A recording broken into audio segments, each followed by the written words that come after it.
Hello guys and welcome to my new Let's Play of Total War Saga, Thrones of Britannia as Gwined. Before we begin, I would like to thank the nice people over at Gamesplanet for providing me with my copy of this game. If you'd like to copy this game at 10% off, head over to Gamesplanet and go check them out for yourselves. Or if you use code from 5 before the 6th of May, you can get it for 15% off. Link in the description. Now, let's play this campaign.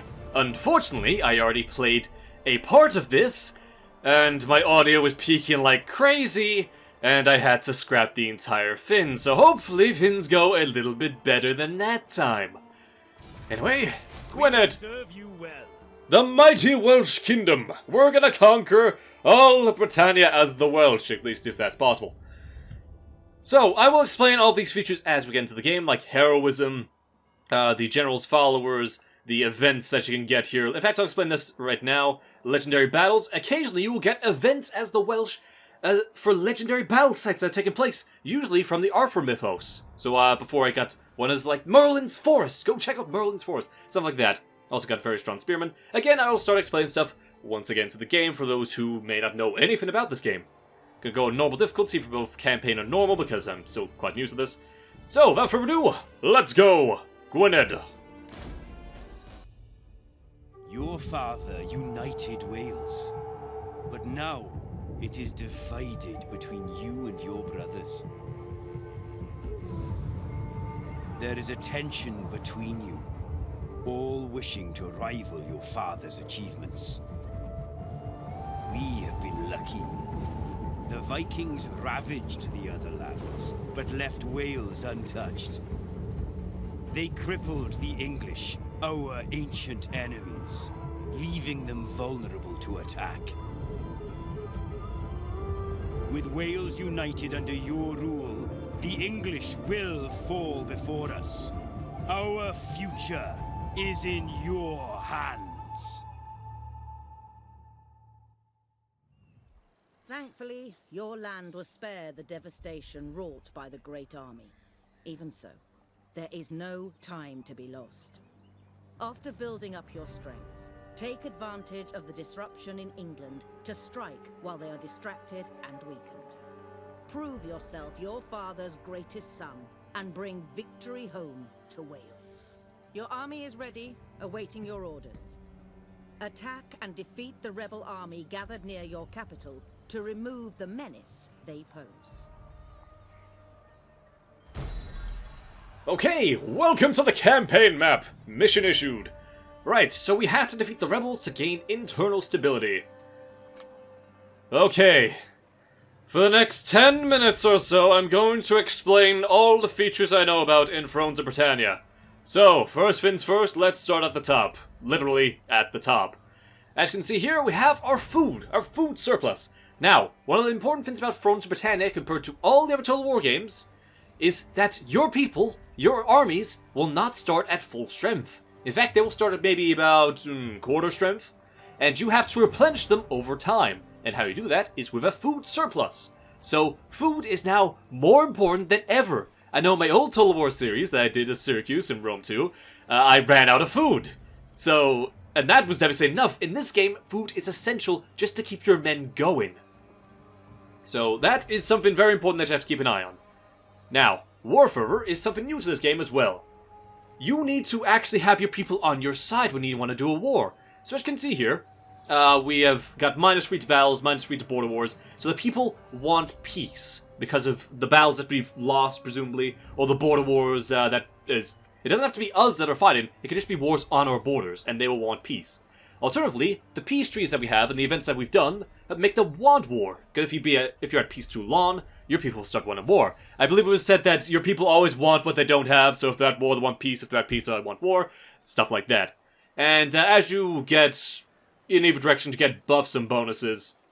So if your people want war and you're at war, you have, increased happiness to all the realm and stuff like that. Now, heroism. Heroism is something unique to the Welsh. As you get to fight battles and rank up generals and get settlements and get technology and do events, as it all says there, you'll get buffs and bonuses. So as you can see, I have 8 heroism, and currently all my regions are experiencing +1 happiness, and my troops are getting plus morale and plus melee skill. As you lose battles, you'll get less heroism. as you lose settlements, all that stuff. You'll lose heroism and you'll start getting debuffs. It only goes to -10, but you'll start getting debuffs, people will be unhappy. So it's always wise to at least win the battles. And this isn't just winning battles. If you get a Pyrrhic victory, it will go down, because it's a Pyrrhic victory, who wanted that? So always aim for decisive victories, not that I'm going to be aiming for anything but decisive victories, but it is important for the Welsh to actually get these decisive victories to not fall into the negatives. Right, so that's all the top bar. What else do I need to do? Let's go to the settlements. Another important part of Thrones of Britannia is now your region is no longer represented by a single large city. Instead, it is represented by a major city and minor settlements. As you can see here, I have the port here, which is my main city, my walled city with the trade port, its Judge's Hall, and the Great Hall, which has a garrison. But the rest of the towns, as you can see here, I have 3 of them, they're minor settlements, and they produce my lead, my food, and my copper? Copper. And they are important. They are pretty much what is going to give you the necessities to live. So your settlement can bring in, like, your laws, and it can increase your happiness, and can bring in a lot of money, and also it's well garrisoned. But if you want your food, you gotta maintain your defense of the local settlements. So no longer will you abandon the countryside where you hide inside your goddamn big settlement. You actually have to go out there and defend all your people, not just the people living in the urban areas. So I will have to maintain all of this, because if anyone could just walk in and there's no garrison in any of the settlements, they can walk in, capture that territory, and then it's theirs. They'll get the bonuses, and I will lose them. Essentially, you can actually starve out civilizations by just taking all the minor settlements and leaving them only the major settlements, and just letting them starve as their food is completely gone at that point. So, that's something I also have to keep an eye out for. I'll get to all the upgrading in a minute. Let me just keep explaining all these features. So, technology. No longer is it a tech tree. It is now a branch, I believe they said. So, if I want to go into, say, the cavalry tree, I have to actually recruit cavalry. If I want to go into spearmen, I have to recruit spearmen. So now, if I want to go down that tech route, I have to actively work towards it. So, if I want the best spear units in the game, I of course have to make a lot of spear units. And Civic, that unlocks over time, so if I get the Moot Hall or this, so if I unlock certain buildings, I can go down this route. Same with trade, same with community. So that is tech. As the Welsh, it would be best for me to try and head down the archer route, because they are great archers, longbowmen. Something I really want to get. So I'm going to actually be trying to go for a few skirmishing units as part of the mainstay of my army. As for diplomacy, not much has changed on that front, except I believe you have automatic trade. So if I look here, yeah, we're already trading. So I no longer have to strike up trade deals, your merchants do the trading. Only if you had war does trade get affected. You can, of course, raid the trade routes, and that will make everyone hate you. At least the ones that use it. Now, faction tab. They have brought back the RPG elements from, like, the original Rome and Medieval 2, so now you have a family tree. As you can see here, we have our own house. Here's our deceased father, and he gave birth to 4 sons. 3 of the sons, me included, are kings of different Welsh kingdoms. This man is our ally, Merwin. If I just show you at the bottom here, I have an allied kingdom. Let me just go down. Right here, this is my brother. My other brother is this kingdom, which is neutral to us, but might be conquering those guys. I'm gonna spoil it. So if we go back to here, we have a family tree. I have my 4-year-old son and my 3-year-old daughter. I have a wife as well, who gives me a buff. So she is strict, which increases the loyalty, which doesn't really matter since I'm me. I can only be loyal to myself.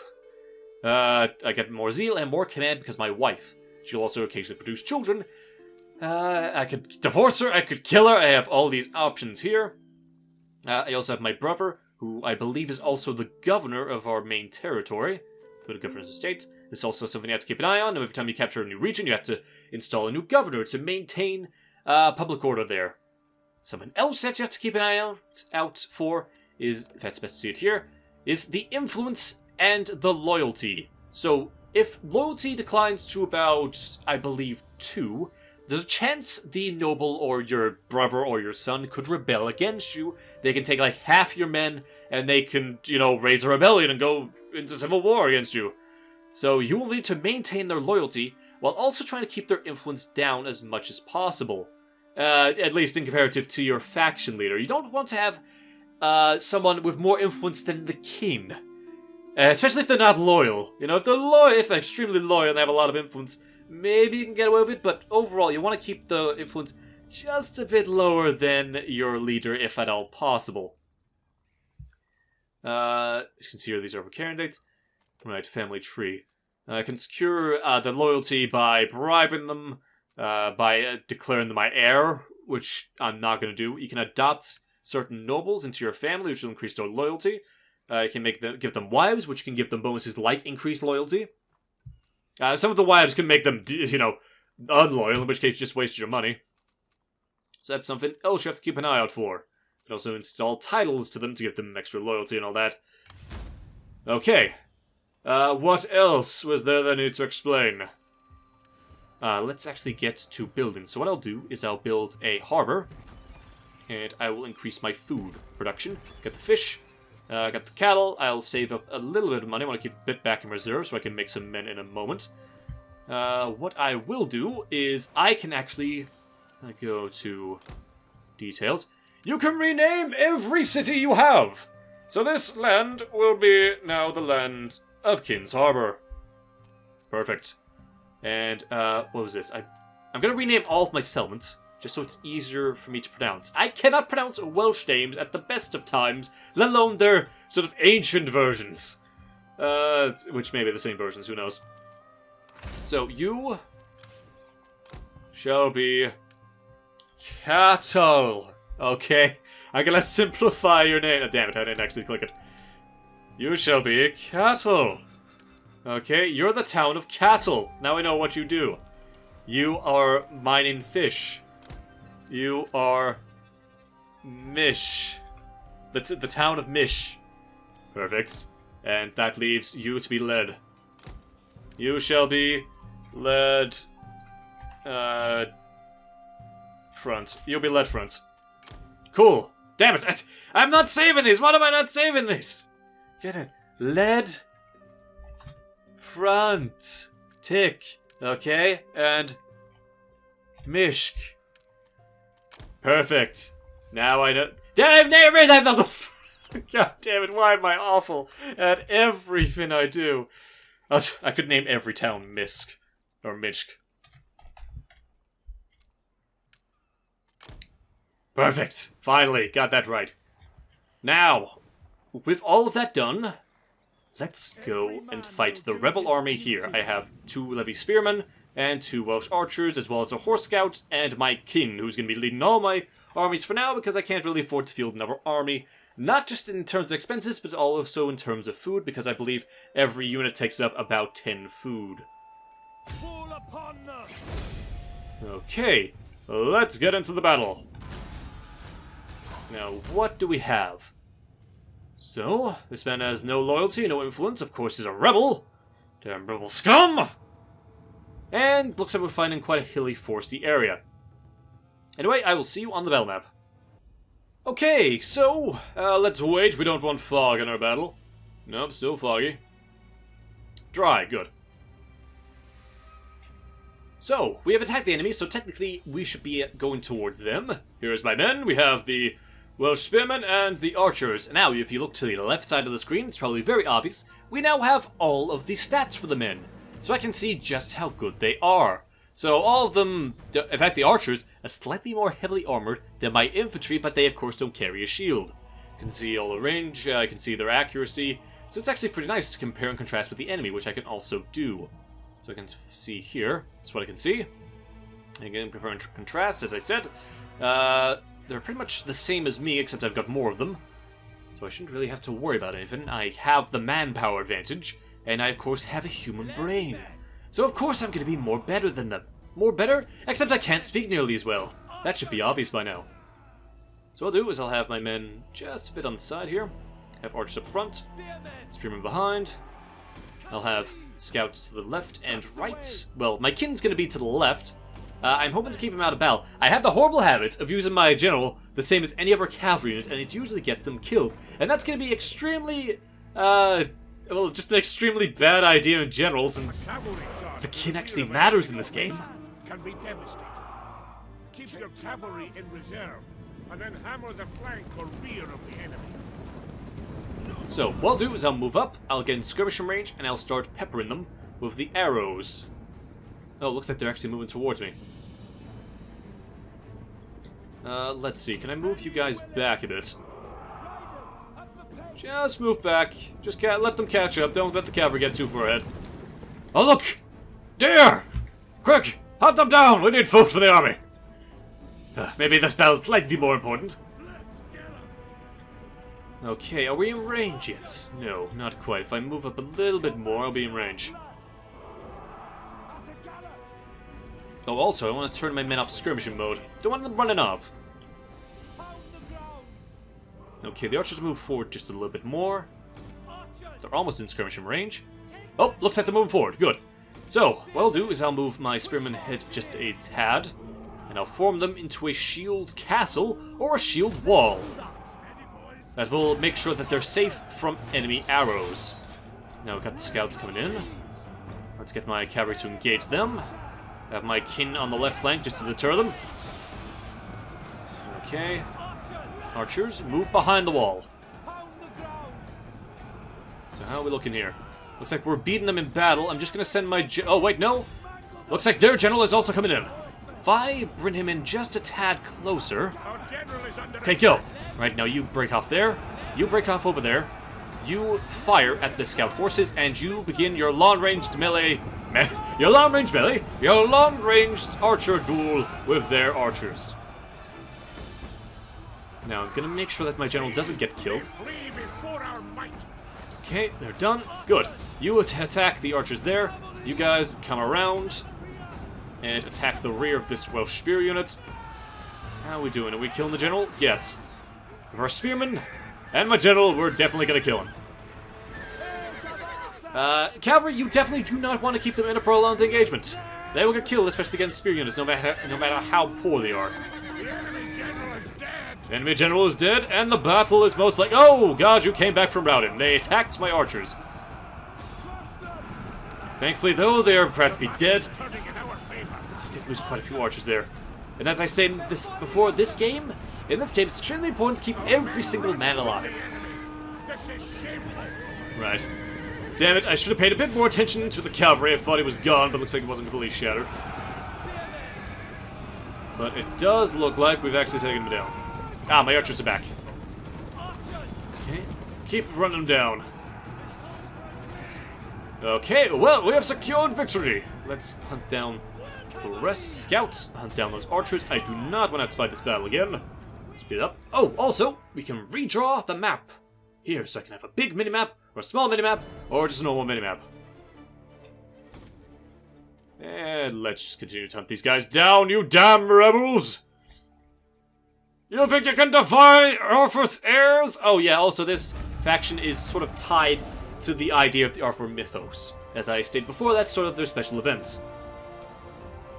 So we are the sons of Arthur, I believe. Now, what did we get? So we killed 252 men, and they only killed 86 men, mostly the archers. Because they managed to sneak around behind me. Anyway, they are dead. We shall take on their troops. Oh, these are the free options, by the way. We can kill the captives, which make the enemy of our enemy like me more. We can take on the warriors to increase our unit replenishment, or we can sell them off. I'll take on the warriors. Battle call! Enemy killed. And mission issued. Rival kings. One of the pettykins to the south of us has the potential to become a significant threat. We should seize the initiative and wrest control of their lands away from them. In doing so, we can eliminate both a rival and prove our right to rule. Okay, I believe that is our brother's land down here. Is that right? Or is that wrong? Well, we'll find out. Anyway, mission succeeded. We have killed the rebels, and we have got our internal stability. And our heroism has grown. So as you can see here, it doesn't look like anything's actually gone up in terms of our buffs, but at least the battles have made us go up, and so is the generals ranking up. So overall, we're looking pretty damn good. And here we have a character assigned, the skills to assign to our character. Now, no longer is there sort of this tree where your characters get their own individual skills. Instead, they recruit followers, and as this particular faction, we get an increase to our followers' buffs. So, as the champion, if you pick that, get +2 to command and +10 to the commander's melee units. We've got a scribe, we get increase to governors, to governance, and extra profits from our taxes. We get more zeal for the bard, we get more food and more unit replenishment from the forger. The pillager grants us 10% extra radiant income, as well as less enemy morale. Quartermaster allows us to move around the campaign map a little bit more. And the priest allows us to get more loyalty, something we don't really need as the main character, and -5 to the local enemy province, so we can make the enemy unhappy and maybe cause a rebellion in that area.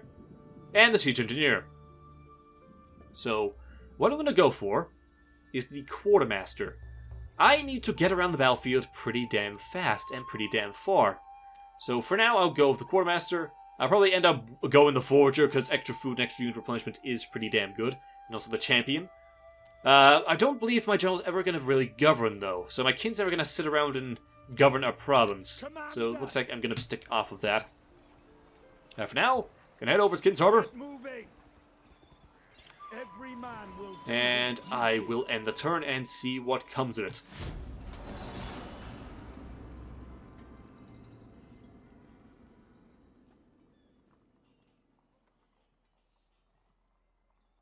Will anything happen?